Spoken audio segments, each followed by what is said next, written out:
This is the Whaley House, built in 1857 by Thomas Whaley. It's one of San Diego's early civic figures. It's one of the oldest surviving brick homes in California, and over time, it became one of the most frequently cited locations for reported paranormal experiences. The interior reflects mid-19th century design, narrow hallways, low ceilings, and limited natural light. This was a working building as much as a home, designed for durability and public use rather than comfort. The shop brought a steady flow of people through the house, customers, deliveries, conversations, all passing through a space that was also a family home. It blurred the line between public and private life, something that was common at the time but would feel unusual today. The downstairs room also served as San Diego's second county courthouse.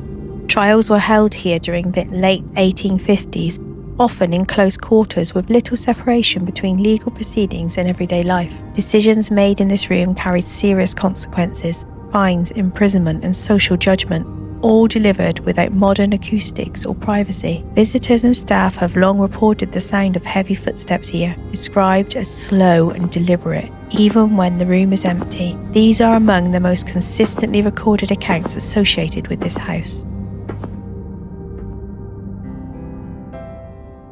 Upstairs, the Whaley House became San Diego's first commercial theatre. This room was adapted for live performances, plays, readings, and musical entertainment.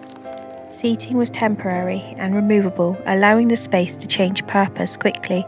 Performances were informal and intimate, and records suggest that they were sometimes disrupted by noise or the limitations of the building itself. The theatre made the Whaley House a cultural centre as well as a civic one, a place where people gathered not just for justice or trade, but for entertainment too.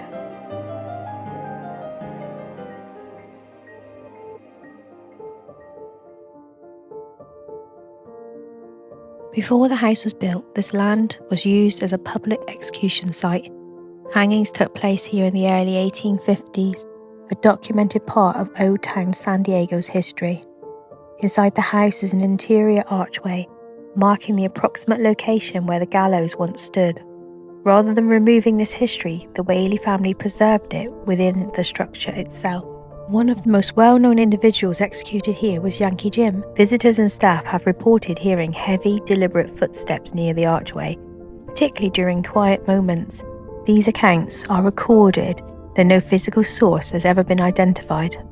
The Whaley family experienced repeated personal tragedy here, including the loss of children, a harsh reality of the 19th century life. Visitors have reported sightings of a young woman in period clothing on the upper floors, often associated with members of the Whaley family. Written descriptions of these sightings appear in accounts dating back to the early 1900s. Another figure frequently described by staff resembles Thomas Whaley himself, a man in formal 19th century clothing, briefly seen near the staircase or the doorways before disappearing. No photographic evidence exists, but the consistency of these reports over time is notable, particularly given to how closely they align with the rooms he once occupied. These accounts don't prove anything, they don't need to. What makes the Whaley House compelling is how closely reported experiences sit alongside documented history. Sometimes understand what happened in a place is more unsettling than any story we can tell about it.